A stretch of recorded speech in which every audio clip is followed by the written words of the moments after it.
So you want to own an anime studio? A cool office in Tokyo, artists sketching your favorite characters, your name in the credits of the next big hit that everyone on the internet is talking about. Sounds like a dream job.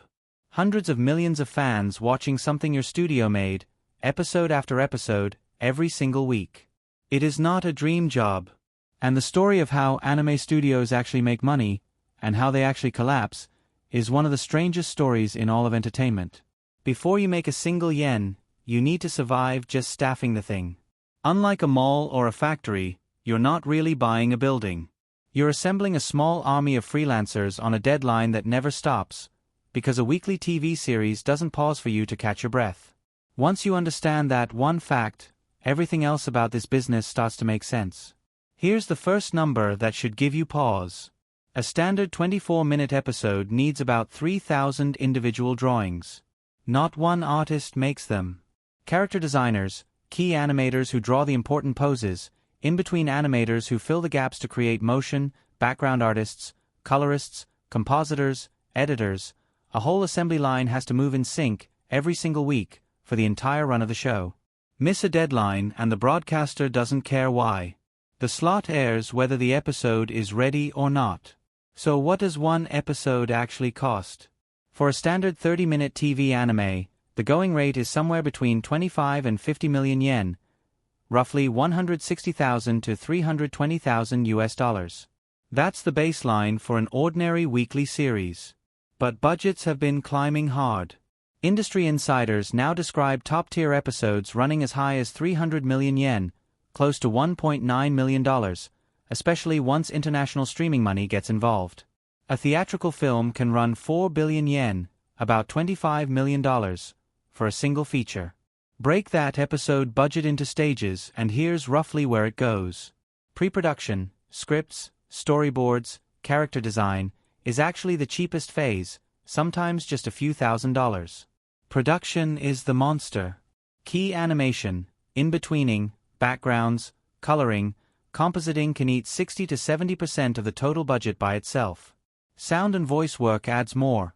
Experienced voice actors charge $200 to $1,000 an hour. Post-production, the final polish, takes another 20 to 30%. And now there's a modern tax on top of all of it. Software licensing, digital storage, and rendering costs, because full digital pipelines and 3D CG integration mean studios are paying ongoing subscription bills that hand-drawn studios a generation ago never had to think about. Now here's the part that's genuinely uncomfortable, and it's worth sitting with for a second. In between animators, the ones filling in motion between the key poses, are frequently paid per drawing, around 200 yen each, about $1.40.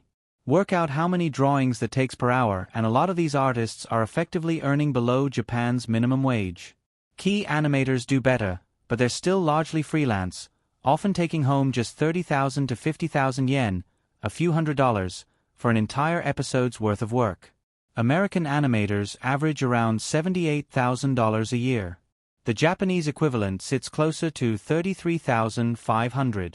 That gap isn't an accident. It's the actual load-bearing wall of the whole industry. Thin freelance wages and genuine devotion to the craft are what let studios hit six-figure episode budgets at all. If you owned a studio, this is your workforce. Brilliant, overworked, and one bad season away from quitting the industry entirely. And underneath all of that sits the overhead nobody pictures when they imagine owning a studio. Tokyo rent isn't cheap, even outside the city center. Electricity for banks of rendering machines running 12+ hours a day adds up fast. Animation tablets, render servers, storage, software licenses, recurring, non-negotiable.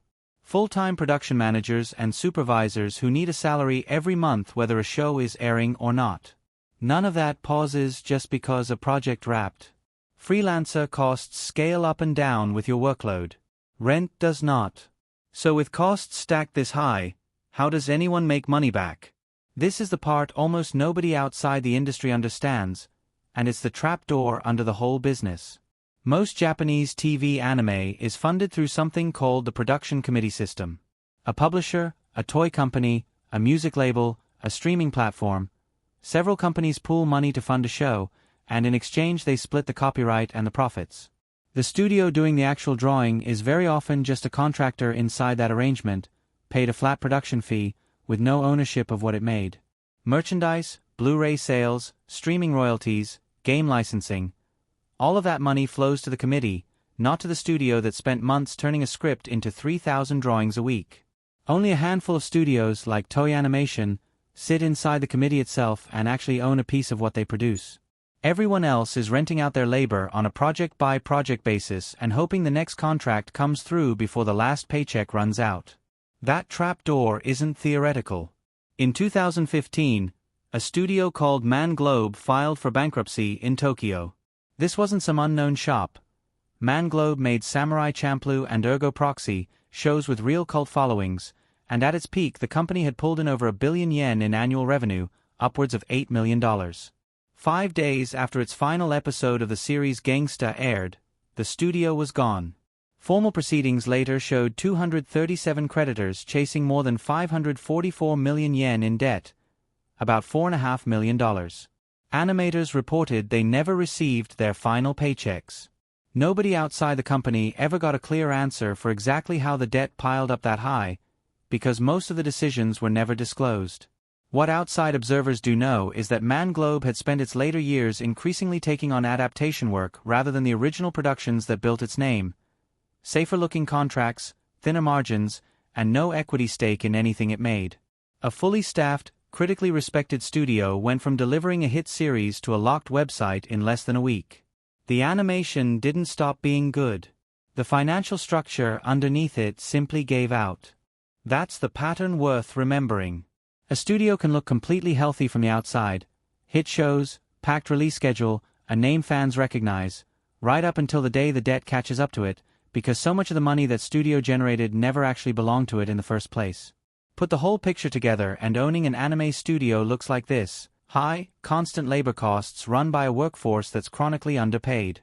Thin per-project margins if you're a subcontractor rather than a committee member. Weekly deadlines that punish any delay with overtime nobody budgeted for. Rising budgets driven by streaming competition, without any guarantee your revenue rises to match. And fixed overhead, rent, salaries, software, that keeps billing you whether or not your next contract lands on time. The studios that actually build lasting wealth are the ones that climb out of that structure, moving from subcontractor to prime contractor to eventually holding a seat at the production committee table, where the copyright money actually lives. That's the real shift this industry rewards. Stop just selling labor by the drawing, start owning a piece of what you make. So, do you still want to own an anime studio? If the plan is, make beautiful art and hope it sells, you'll be in good company with a long list of small studios running on passion and vanishing margins, some of them one bad contract away from a locked website of their own. But if the plan is to build brand power, diversify beyond commission fees, and fight your way into actual ownership of the intellectual property, that's where this business finally starts paying the people who make it. It isn't a creative paradise. It's a labor-intensive, low-margin manufacturing industry that happens to produce something beautiful, built, every week, by people paid by the drawing, hoping the studio around them survives long enough to cash the check. If you enjoyed this, don't forget to like and subscribe. Thanks for watching.